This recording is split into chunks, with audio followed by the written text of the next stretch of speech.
Okay. Aloha. Welcome to the Maui Pono Network interviews for the 2026 elections. We're here focusing on the primary elections right now for state representatives, and we're looking at District 14. And with me is Ashley Olson, and we have as our interviewers Ann Picathley and also Robin Knox. So the way we'll be doing this is that I will just do the initial question, then we'll go to Robin, and then we'll hand off to Ann. Each of us will have a question, and we'll just keep on rotating that for a while until all our questions are answered. So I will begin with just a very general question, Ashley. Could you describe District 14, the area that encompasses, so that all of the viewers can really see if this affects their area? And then give a little bit of your background, your history in terms of how you feel that supports you in taking on this important position at the state level. So, Ashley? Sure. Thank you. So District 14 starts, if you will, over in parts of Waiʻehu Terrace, all the way through Waiheʻe, all the way around Kahakuloa, Kapalua, Napili, Lahaina, Olowalu, all the way back down to Maalaea. So it's a pretty diverse district. You've got really rural, all the way to one might consider it suburban. Um, I have spent most of my life on the west side, Lahaina side. I've been a teacher at Lahaina Luna High School since 1993. So I feel like I've got a relatively good feel for the locals that are on this side, and my connection to the other side over like Waiʻehu is that I was the National Honor Society advisor for many years at Lahaina Luna High School. And one of the things that we did as service projects was to work with Habitat for Humanity. So there are a couple of neighborhoods over on the other side where I can point to homes where I mudded, I taped, I put in hurricane clips. And I feel like that is an area that it is strongly local, and it's not overly fancy. Everybody is going to work every day and doing the best they can, just like over here on the west side. But I understand that also there are people that are living up in Kapalua that maybe don't have as many financial worries, and people in Maalaea that might not have as many financial concerns as, the heart of Lahaina and over in Waiʻehu and Waiheʻe. Great. Would you like to say anything else about your experience that you've had in terms of how that would support you in this position? Yeah, thank you. I have been very active with the Hawaii State Teachers Association for many years, and that's provided me the opportunity to advocate for my students, my colleagues, their families, our community. And that's also led me to work that I do with the National Education Association. I serve on the Internal Editing Committee, and we help develop our resolutions, our belief statements for an association that's 3.5 million strong. There are five of us on the IEC, and we work with a slightly larger committee called the Resolutions Committee. And again, it's developing the foundation for NEA policy and legislative work as well. Also, in the last Maui County Charter Commission, I was fortunate enough to be able to serve with some really fabulous people. And that was another opportunity to learn more about how Maui County works, and again, Maui County policy and whatnot. And also the opportunity to hear from people that I wouldn't otherwise get to interact with, and to hear their concerns and hear what they wanted to see as we tried to shape the future for Maui County. And I think that's really important. I've had the opportunity to listen for decades. I've had the opportunity to advocate based on what my colleagues and students and families are, what concerns they have. And I'm ready to serve my community in a slightly different way going forward. And I hope I'll have that opportunity. Great. Thank you, Ashley. Robin, you're next. You're on mute right now, so there you go. Hi, Ashley. Hi. Thank you for your service as a teacher for so many years. That's so important to our community.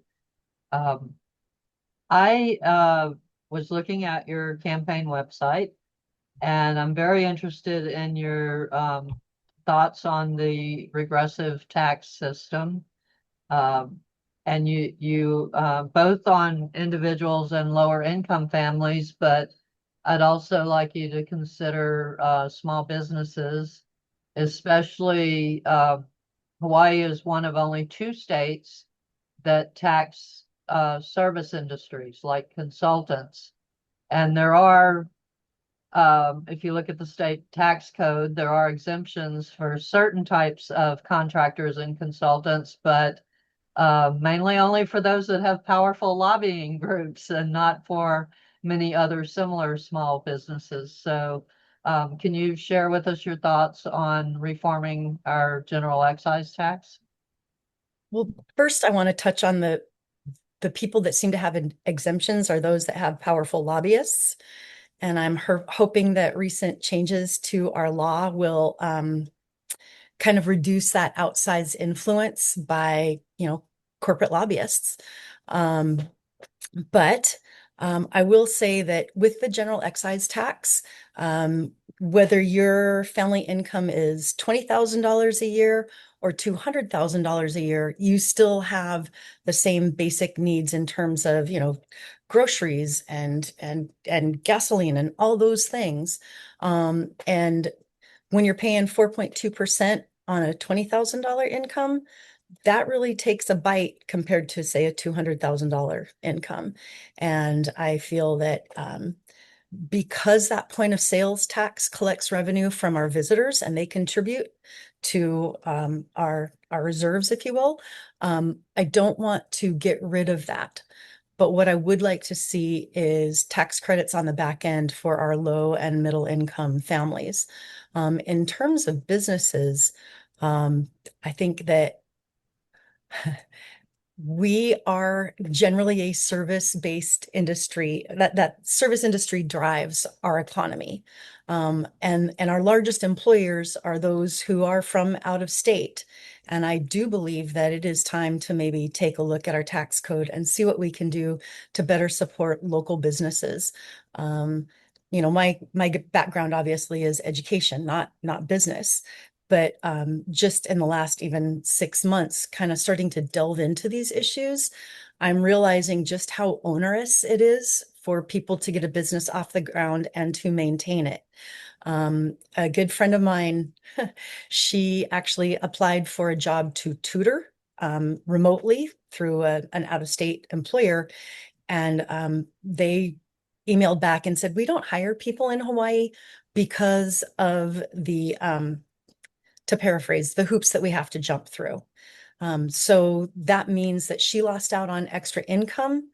An employer lost out on a fantastic employee, and that was potentially revenue that could have come to the state in terms of taxes that we all lose out. And I think it's time to dive in and see where we can make it easier for local businesses, that our local businesses give back. Outside employers all too often are very extractive, and I'd like to see us rebalance that. And if you're asking for very specific detail-oriented stuff, I don't have that right now. But I think that that would be something that's really important to focus on once I'm in office. That was an excellent answer. Thank you. That provided more detail than I expected. Yeah. Outstanding. Anne? Yes, hi. Okay, Ashley, what is the biggest issue facing your district, and what is the first thing you would do to address it in the first 6 months after being elected? Housing and affordability. I mean, obviously, Lahaina lost 2,200 structures. When I went on the county website last week, it said, I think it was the county website, that there's 300 homes that have been rebuilt. So we were already facing a crisis, a housing crisis. About 9 or 10 years ago, it was HSTA that did a study, and at that point, 1 in 7 housing units was in a short-term rental program, but West Maui, it was 1 in 3. That's probably shifted because so much of the west side, the northwest of Maui, well, so many homes were lost. But that's it in a nutshell. And I think that I look at programs like Habitat for Humanity. I look at programs like Nahale o Maui. And I think that public-private partnerships, say that 10 times fast, those partnerships, I think, offer the most viable and clear path forward to home ownership. I think also that it's really important to incentivize long-term rentals for landlords rather than short-term rentals. And again, I think that can be done, carrot and stick with taxes and incentives to those who choose to rent to local families at a rate that local families can afford. Affordability, that goes back to taking a look at how we tax everyday necessities.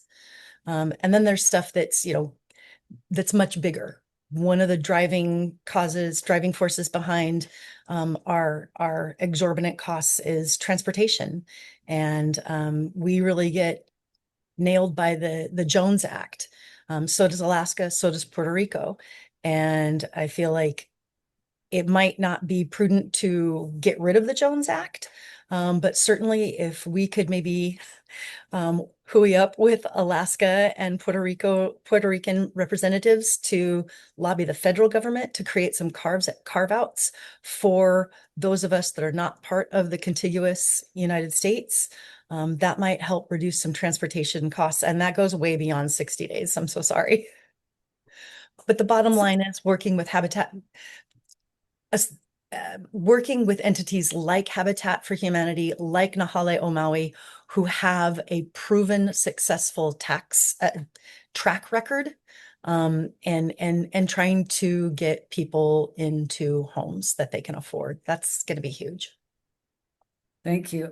For those viewers out there that maybe aren't familiar with the Jones Act, I know it's about shipping. Could you elaborate on that? Just really briefly, I believe it's from the early 1900s, 1920-ish. And basically what it says is that for transportation, shipping, you've got to have an American-built ship. It's got to be American flagged, and it's got to be American crewed. That's CREWED. And it's very protectionist. And again, there are reasons to have it, but what it means is that it shoots up our transportation costs for importing things exponentially. I see. Do you support community land trusts? I've seen that as a option for affordability and housing. I have yet to see anything that shows me that it's a bad idea. And if somebody can come to me and say, here's why it's a bad idea, I'll listen. But until that time, yeah, I do. And Nahale o Maui works with leasehold properties, but the leasehold is tied to the cost of living index. So it's not like you're living there and a year after you move in, your lease rent goes from $25 a month to $500 a month. And in fact, many of our lenders had to recalibrate the way that they look at lending for leasehold properties because of Nahale o Maui and what they do and the way they do things. And it provides some shared profit, so that if you get into a Nahale, and I know I'm not on the board of Nahale o Maui. It's just that I know that there are several teachers who have managed to become homeowners because of what they do and how they operate. But once you're in one of those homes, if your family grows and there's another home available, you can move up into a house that better suits your needs, or back. And I think it's a program that, again, in a public-private partnership, it is an established pathway to home ownership for local families. And I also want to add, I think that when we enter into affordable workforce housing programs, I think it's really critical to have strict residency requirements so that we don't get somebody that's, oh, hey, I just got here from, I don't know, Florida, and look at, I can buy a house in this program. I think that it's those homes need to be for those who have already demonstrated a commitment to our community. All right, thank you. Pass you on to Paul. Well, it does my heart good to hear about Nahale o Maui. I was one of the founders, so it's great to see it going. Didn't know that they're fantastic. Yep. So let me switch topic here to something very dear to your heart, has to do with education. We have a system here where it's the Board of Education is not on a county level, but on a state level. How does that affect decisions? And is that something that you want to continue to support, or would you like to see something different in terms of where the, school board sits and how monies are directed? And with the present system, how does it affect money that goes directly to the schools and affects our education? So I was really frustrated years ago when the voters of Hawaii gave up their right to elect members of the Board of Education. I'm of the belief you should never give up your right to vote for anything. And I feel like we're really fortunate. Maui has had some really fantastic representatives to the Board of Education, but every island is different and has different needs. And a Board of Education that sits and meets in Honolulu doesn't always clearly see the needs of islands that are not Oahu. And many years ago, I really thought that it would be great if Maui or Maui County was its own district, and that, you know, the revenue that we brought in here would stay here and support schools. And then other entities did studies that showed that even though our system is very imperfect, it is actually more cost effective to have that centralized system. Some of the ways it falls out is, you know, weighted student formula. So schools receive a specific amount of money per student, and it's weighted so that if you have students with special needs, you get slightly more money for those special needs students. If they're English learner students, the school gets a little bit more because it costs a little bit more to support those students. And yet I see that education in Hawaii is still woefully underfunded. Generally fair, but woefully underfunded. We have across the state, we have buildings, facilities that are crumbling. We have schools that don't have functional fire alarm systems. And education is expensive, and ignorance is even more expensive. And without an educated populace, we will lose our democracy, flat out. Education is the cornerstone of democracy. So you're always going to hear me advocating for more attention paid to education. And you know, I think Lanai has maybe 40 teachers over there. And when you have such a small population, it costs more because you need the facilities, you need the teachers, you need the support. Just because it's a small school, you still need a principal, you still need a SASA, a school secretary, you still need custodians and room cleaners, and also teachers. And we're required to provide a basic education.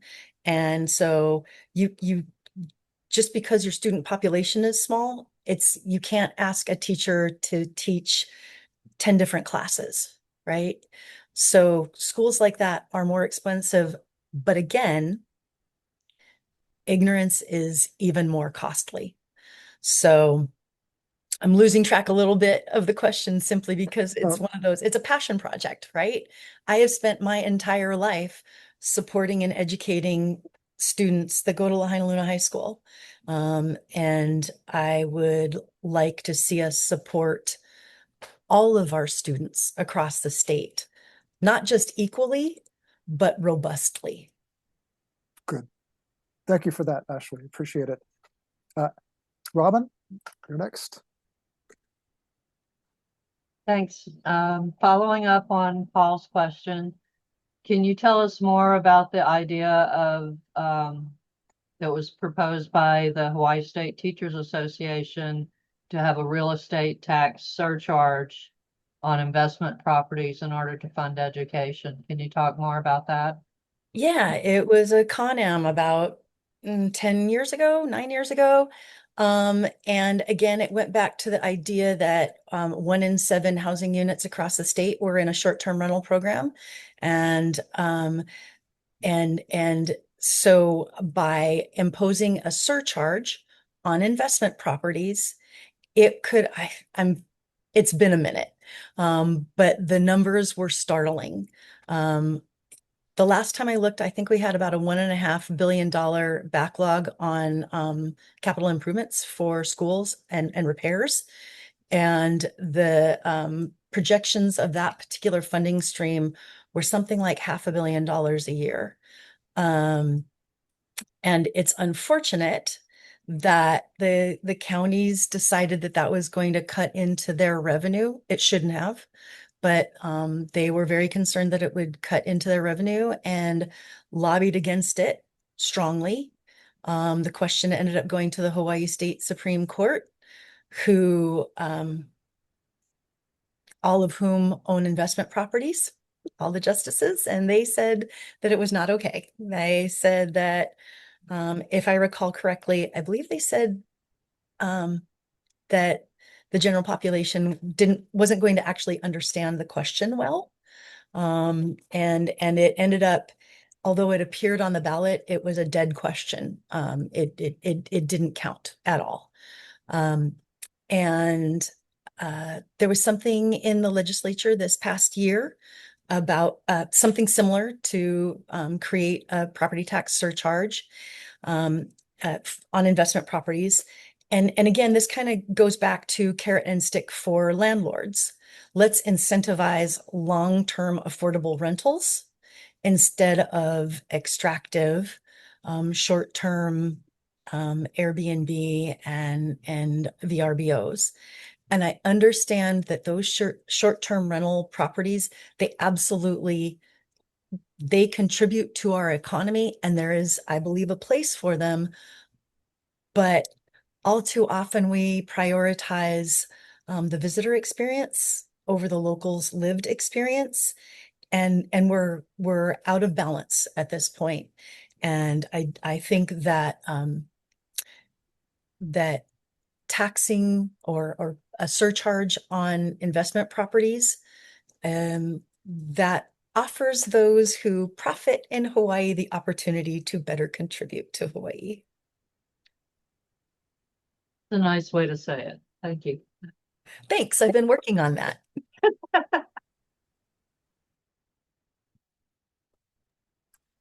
Okay, Anne, if you unmute. Thank you. I didn't know I was muted. Jeez. Oh. So I wanted to ask, this is kind of a broad question, but what do you think were some of the most important bills to come out of the 2026 legislature or the 2025 legislature? What bills failed that you think should have passed, and then conversely, what bills passed that you wish had failed? That's a big question. And thanks, because my mind just went completely blank. Yeah. So Can you pick one bill maybe that you said, oh yeah. Yeah. I mean, The ones that relate directly to education, are the ones that I have followed the closest. That is protection for Department of Education employees. We all saw the video of the assistant athletic director being punched in the face at a sporting event a few months ago. Legislature passed some protections for DOE employees, and that's near and dear to my heart because I'm an assistant athletic director in addition to being an educator. The the bill, and I don't know the number, about restricting corporate lobbying, corporate contributions to political campaigns. I think that's huge. I'm disappointed that it also scooped up labor unions. Obviously, I'm a proud member of the Hawaii State Teachers Association, but also the point of a labor union is to balance out the imbalance of power between workers and employers. So that concerns me. There was also the bill that failed, was, let's see if I can capture it. It was rental car fleets are taxed very favorably for rental car companies, very, very favorably. And that remains in place because the bill to address it a little bit failed. So you're saying it was the nature of the bill, not The nature of the bill. intention, not the intention. The intention was to create a funding stream for education, and if I'm not mistaken, and it didn't go through. Yeah, okay. Yeah, I think the bill you're referring to is about the prohibiting corporations and legal entities from prohibiting them from contributions. So sorry, two different ones. Yeah, but no, The- the one before you said you yeah, didn't. Yeah, yeah, yeah. That was pretty. That was great. I think Okay, so. we'll see, huh? Unfortunately, it's not active until next year. But Yep. anyway, all right. Well, thank you. So Ashley, I get the next question, and it has to do with something that all of our residents here are affected by on a regular basis, and that is traffic. We are dependent on the state for having some of our major roads maintained and developed, especially when we're looking right now what happened because Wailea 670 was, I guess, the majority of the county council gave these offshore construction people a big boon by taking off the requirement to widen the highway, the Pilani Highway, so that it could accommodate all these new construction that's going on. They put it onto our, I guess, the taxpayers and on a state level. So issues like that and other things, what would you do to support basically getting transportation money here in Maui so that these issues can be resolved? So I find it really frustrating that that kind of infrastructure um, keeps getting kicked to the curb. Sorry, couldn't resist. Um, because part of the reason that so many people died in Lahaina is because of traffic and our roads were clogged and there was no way out. And the fact that there is appetite for development without necessary infrastructure, I don't understand that. And that is something that I will fight against with everything I got. Um, I just it just makes no sense. And that said, I had the opportunity to speak recently, I guess it's a couple months ago, with our Congresswoman Jill Tokuda, talking about transportation and infrastructure. And in that brief conversation, she referenced federal monies that are available that can assist with things like inter-island travel and also highways at the state level. And I don't know how much longer those monies will be available, given everything that's going on at the federal level. But I would really like to see us work with our federal delegation to bring money back to Hawaii in order to improve our vehicular infrastructure. Um, I, I we don't have the population density for the most part for a successful public transportation system that you see, for example, in Asia or Europe or in Mexico City. Um, but there are ways around the traffic that we all endure anytime we want to leave the West Side to go to Central Maui. And I don't know that I don't have enough information to speak as definitively as I would like to. I'm excited that the Lahaina bypass looks to be getting back on track to be extended north. I think that will be very helpful.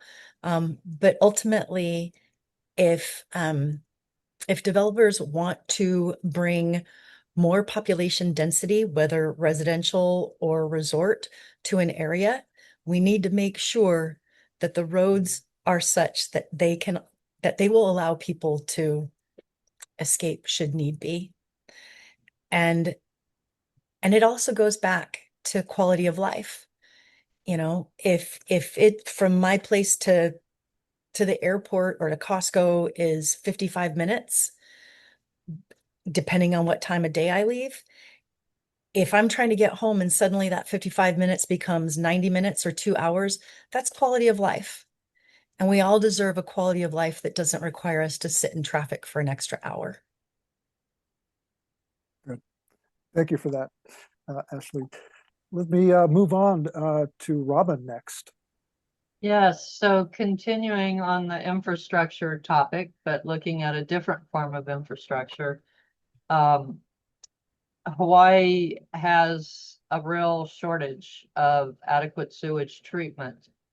We have the Department of Health assesses the water quality of the state's waters, and we have literally hundreds of coastal segments and about 83 stream segments where the water quality is impaired. And a lot of that impairment is due to sewage runoff.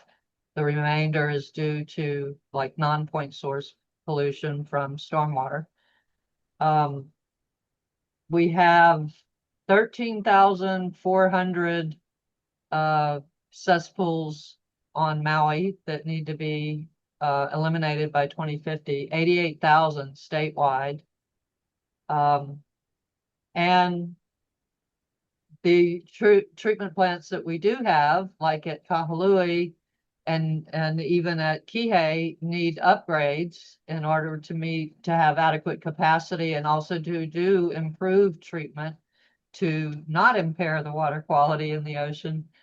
And specifically in your district in Maalaea, there's a proposed regional wastewater treatment plant that would replace 24 injection wells, shallow injection wells that are very old and failing and don't have very good wastewater treatment associated with them. So what would you as a state representative do to help address our overall wastewater situation and specifically the Maalaea treatment plant? Well, I personally like drinking clean water and swimming in clean water. And I think most people would agree with me about that. So as a legislator, you make it a priority. And it means that, you know, the money pie is not infinite. So you have to start making choices. And it means that, you know, maybe somebody's pet project gets cut, but we need clean drinking water and we need clean water to go swim in. Um, and I would hope that there might again be federal monies available to help offset that. Um, but it goes back to you can't keep building and bringing more people in if you don't have basic infrastructure like water. I mean, it just I don't understand how anybody can think about, building more when we don't have this most basic life-giving liquid guaranteed. Um, and all of the cesspools, that's a tough one because, that goes to the individual homeowner, right? And um to mitigate that, I mean, if I understand correctly, it's tens of thousands of dollars. And I don't know about you guys, but if it were me, I don't have that kind of money sitting around. I'm fortunate that I don't need to address it personally. But again, while it is a personal landowner issue, it ultimately becomes everybody's issue if that cesspool fails. And the fact that we want to get rid of them, that means that we're going to have to put state money into it. There's just no other way. Um, and and again, where do we cut from in order to make sure that we get those things addressed? Don't have that answer yet. Um, but it is, I just, you have to have clean water. You have to. We're in the middle of the ocean. We need to have the water surrounding us clean. It's a no-brainer. Thank you for that. As a water quality scientist, I really appreciate that. Well, as a Just, water drinker, right? And a swimmer. And yeah, that's yeah. the basic premise of the Clean Water Act, which our Department of Health is delegated the authority to implement.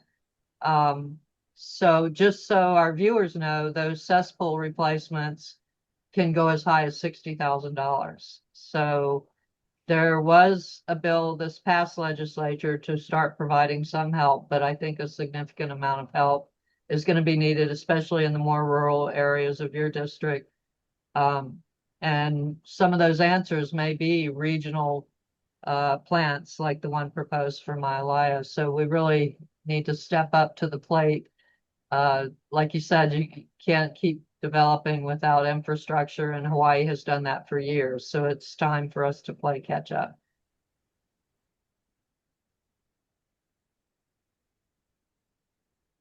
So Anne, Yes, hi. Ashley, so in recent years, Hawaii has experienced a series of damaging and dangerous weather events. Oh, you know that all too well, having lived through it, survived all that have exposed weaknesses in our planning, our preparation and response. What could you, as a state house representative, do to help your district be better prepared?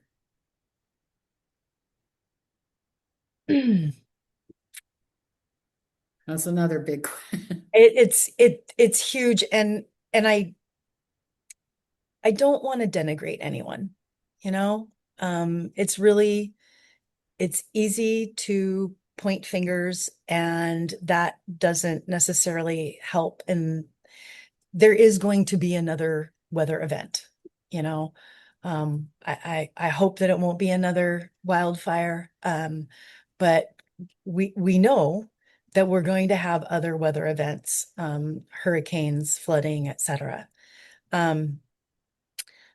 So there have been some things done in Lahaina, some better fire breaks and more emergency egress that will help people to escape. We need to make sure that um, when there is when there is an event that sirens are sounded so that people are warned with as much time in advance as possible so that they can collect critical items and pets and family and whatnot and get out. But we definitely we need to have better planning. We need to plan with catastrophic weather events in mind. And I don't know that we've been consistently doing that. I think it comes down to, gosh, it comes down to making sure that even if it costs more money, that building is built with fire retardant materials. It means that you make sure that buildings have sprinkler systems and fire alarms and easy access to exits. It means making sure that our roads can handle a mass exodus, or at least handle it better than the last time. I know that um, there are studies that have been done to look at how and why certain buildings burnt, like embers being sucked up into the eaves of places. And so slightly different building styles will help. But what do you do? You know, after Iniki, we had the hurricane fund. And that was, you know, so that when there was another weather event, that there would be help and people wouldn't just be left destitute. But how do you prevent a hurricane? You don't. You plan for it. And you know, how do you plan for a fire? You don't. Or how do you avoid a fire? You plan everything that you can do to make sure that there isn't fuel for the fire. So all of our fallow fields, that needs to be addressed. But yeah, Has that been addressed yet?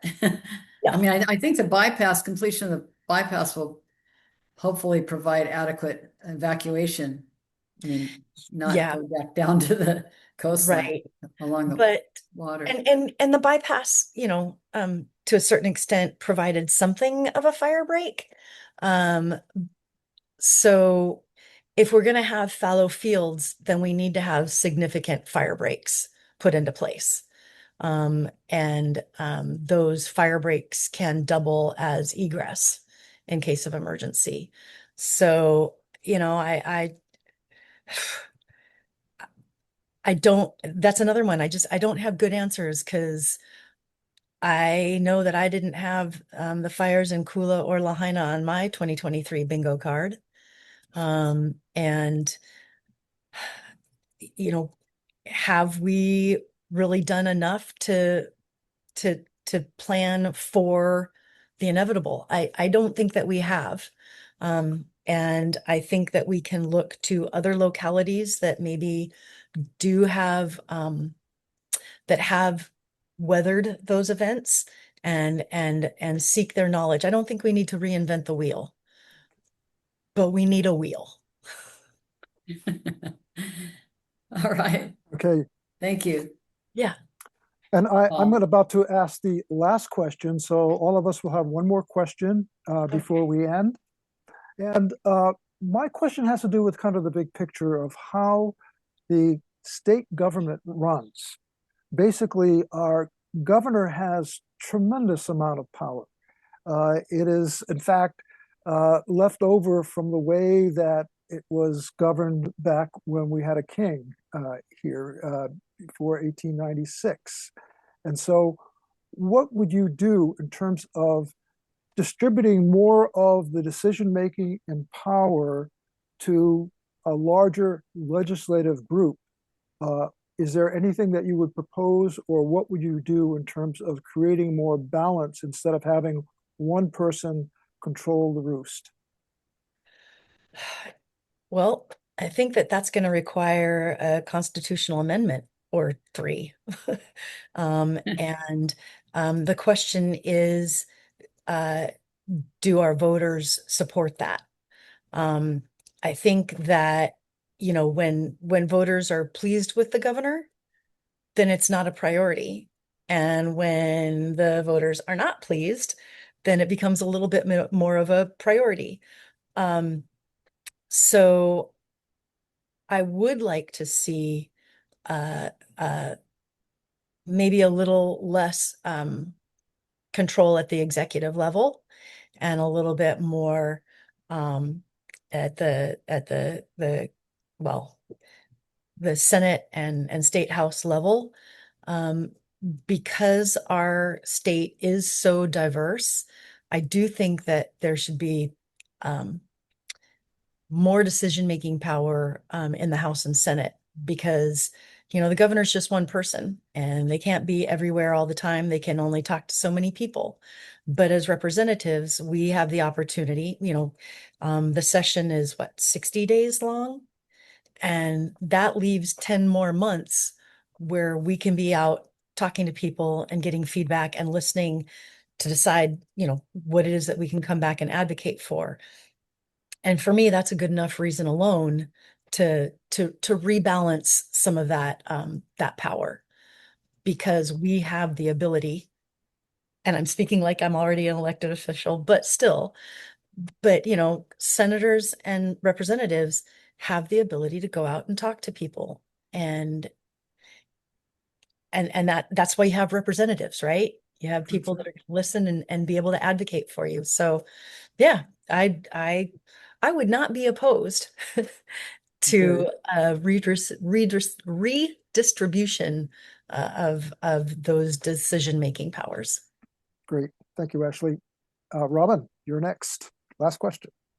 Yes, so following up on the prior discussion we had about, being able to respond to these catastrophic weather events and fires and hurricanes and floods.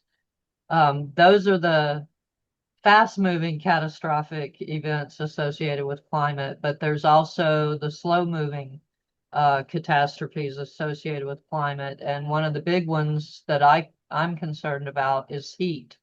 Heat kills more people than fires and hurricanes and floods do every year.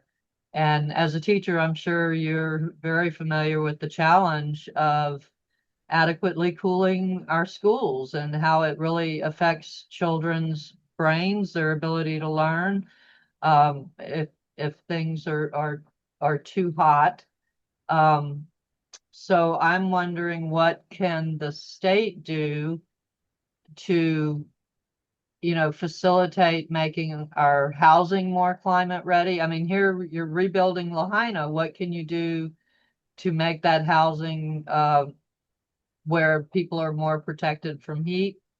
Whether that's, having solar panels so they can afford air conditioning, or how the house faces, or landscaping, trees, whatever. How can the state have a role in putting these kind of mitigations and building requirements into place to protect our population from heat? So touching just briefly on the Lahaina rebuild, people aren't living on an acre, right? They have small lots, and that means that more and more homes are going to be built vertically to take advantage of the space, and that's going to kill trades, right? That blocks breeze. To be fair, though, it seems like our trade winds have been shifting and they're not as consistent as they once were. People used to be able to build their home at the right angle with the right windows and doors to be able to take advantage of those breezes. And I don't know if we're going to get those days back. I look at the newest high school on Maui, Kulani Hakoi, down in Kihei, and it was built with an eye to maximizing sunlight. They've got solar, they've got centralized air conditioning, and that water recycles into some really beautiful water features. And I think that we need to look to technology in terms of, like you said, photovoltaic panels in order to power air conditioning and not break the bank. Um, and and um, I don't understand why any school in the state of Hawaii at this point would be built without air conditioning. but you also have to have windows that will open and close. So if the AC breaks down, you can still open a window. Or if it's if it's a cooler day, you can open the window so you don't always have the AC on. And I think that can be translated into homes. It also goes back to, the individual homeowners. What do they choose to plant around their home, right? Yes, trees provide shade, but oftentimes our land lots are small enough that it's not really practical to have shade trees. Um, but I do think that we need to tap into the power of the sun in order to mitigate the effects of the sun. Um, and huh, also just building with better insulation. At too many of our schools, we have portables that are, single ply wooden portables, and they're like saunas. There's zero insulation, and that's something that, for for everybody else's good, there could be requirements about insulation, but um, you know, it's so expensive to build here. You want to have um, rules in place for safety, etc. But if having air conditioning kicks a home from affordable into I can't do that, I I hate to put regulations in place that would be another financial barrier to home ownership. But I do think again that, little things like insulation and other building materials can really help offset that heat. And when we build schools, there should no longer be schools built without air conditioning, not at this point. So would you support state initiatives or, some carrots rather than some sticks to see those kind of measures put in place? And then that could even include things like public cooling centers. They've done that in other places. Would you support that type of thing with state funding? I am always going to support the carrot over the stick. And yes, at this point, I think, yeah, public cooling centers that can double as meeting space. I mean, if we're in a heat crisis and people can get there and get cooled down, I think that's critical. But that space doesn't have to be wasted. It can be community space for Kapuna or others to meet, because we know how important socialization is, or socializing is. And all we need to do is look to the other side of the world, to Europe, in the last couple of weeks, where they had heat waves where dozens and dozens of people died because most European cities don't have air conditioning. Um, and I don't see us experiencing cooler weather in my lifetime. So let's start addressing that now, so that maybe someday when the world does get a little bit cooler, we can repurpose those cooling centers for heat. Thank you. Okay, Anne, your last Yes. question. Yeah, Ashley, unlike the county council, uh, there's no term limits for the state legislators in Hawaii. So this results in incumbents winning over and over again a lot of times. So would you seek to change that, or if so, why, or why should we not have term limits? And this might be something that would have to be a constitutional amendment as well. So for me personally, I have had a really wonderful career, and I'm not looking to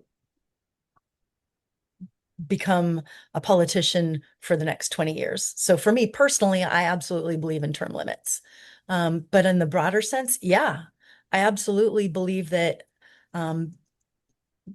public service should not be a lifetime tenure. The way that our system is currently set up, it rewards longevity. Our leadership positions within the House and Senate are not 100% based on longevity, but they're kind of based on longevity. And I do believe that there is a way to address that where we don't lose institutional knowledge and yet put term limits into place. And whether, for a House representative, the term is 2 years. I think that it's important to stagger those terms so that you don't have as large a turnover in terms of institutional knowledge. But yes, I believe that there should be term limits, for our governor, for our Senate, for our House.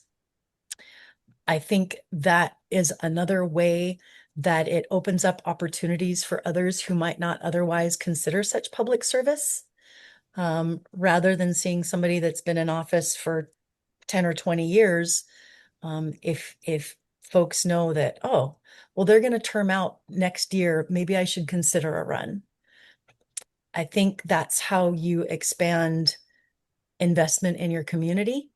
It's a way to grow leadership, and it's a way to sustain a functional democracy. Great. And that to me is really important. Good Oh, answer. Thank you. Thank you for that. Ashley, Thank you. before we conclude our interview, is there any question that we didn't ask you that you'd feel like, boy, I really, really wish they would have asked that question? Is there anything that we haven't covered that you think is important? I would like you to know that I have spent my adult professional life as an educator, and I have worked very hard to support my students and colleagues and community. I want you to know that for me, that's a way of life. I want you to know that I think broadband internet is really important because it will increase opportunities for distance learning, job training, and telehealth. And I think that I don't think K through 12 education should be done online. I think if COVID taught us nothing, it taught us that that's not a good idea. But there are other places for it to come into play. Like I said, telehealth. We all know how hard it is to get an appointment with a doctor, even if you have fabulous insurance. And other than that, just thanks for the opportunity. Well, thank you, Ashley. Thank Greatly you. appreciate your insight and your response to the questions. And for all our viewers, that you can, those who are in District 14 will see this in their primary ballot that's expected around the 21st of this month. So it's coming up very soon. And you will be able then to look at 3 candidates who are running for the Democratic seat. And Ashley is one of the 3, and there'll be 2 others for you to choose from. Out of that, we'll go into then the final general election, which will have Green Party and Republican also. So it'll be a very mixed group that you'll have a chance to then to get the final vote for. So thank you, Ashley, so much for this interview. Greatly appreciate it. And again, we'll be posted on MauiPonoNetwork.org, and we will have then the county council primary races as well as the state rep primary races. Mahalo. Thank you, Ashley, for taking on this big challenge. Yes. It takes Thank you. courage and conviction. Yeah. Great. Good. Thank you, Mahalo. Ashley. It was really nice to meet you. Yes. Absolutely my pleasure. Thanks so much.